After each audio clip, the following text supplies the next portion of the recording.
পুরাতন মালদার মুচিয়া অঞ্চলের আদমপুরে মালদা নালাগোলা রাজ্য সড়ক অবরোধ করে বিক্ষোভ প্রদর্শন করল সংশ্লিষ্ট এলাকার বাসিন্দারা।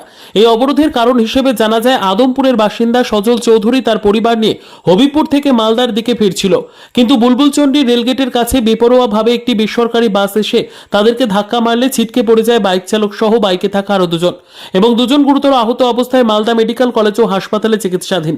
এই দুর্ঘটনার ফলে ঘটনাস্থলে ছুটে আসে হবিপুর থানার পুলিশ, কিন্তু পুলিশ গাড়িকে আটক না করে ছেড়ে দেয়। তাই দুর্ঘটনাগ্রস্ত ওই ব্যক্তি বাসের পেছনে ধাওয়া করে এসে নিজের বাড়ির সামনে অর্থাৎ পুরাতন মালদার মুচিয়া আদমপুরে স্থানীয় লোকজনকে নিয়ে রাস্তা অবরোধ করে এবং ঘাতক বাসটিকে আটক করে।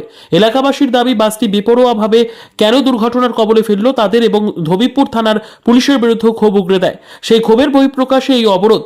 দুর্ঘটনায় আহত ওই বাইক চালকের দাবি, বাস কর্তৃপক্ষ যেন আহতদের চিকিৎসা বাবদ ক্ষতিপূরণ দেয়। অবশেষে অবরোধের খবর পেয়ে ঘটনাস্থলে ছুটে আসে মালদা থানার পুলিশ এবং পুলিশের আশ্বাসে অবরোধ তুলে নেয় এলাকাবাসী। আমার ছেলে, আমার দুই ছেলে মাথা লেগেছে, হাতে লেগেছে, তাও গাড়ি ধরছে না। ওখানে আইসি বলছে গাড়ি যেতে বলছে, তারপরে আবার পরে দিয়ে কেন বলছে আটক করেছি গাড়িটা। এখানে যখন এখানে আমরা ধরে নিলাম তখন বলছে না গাড়ি আটক করেছি, আপনারা ভুল বুঝছেন। কেন বললো এটা কথাটা? তখন কেন যেতে দিল? তখন স্পটে তো এখানে আটক করার কোনো দরকারই ছিল না। এত বড় যে পতাবত করেছি কিসের জন্য করতাম? অফিসার ওখানে যদি ঝামেলাটা মিটিয়ে দিলে এখানে কোনো কিসের জন্য আসতাম আমরা?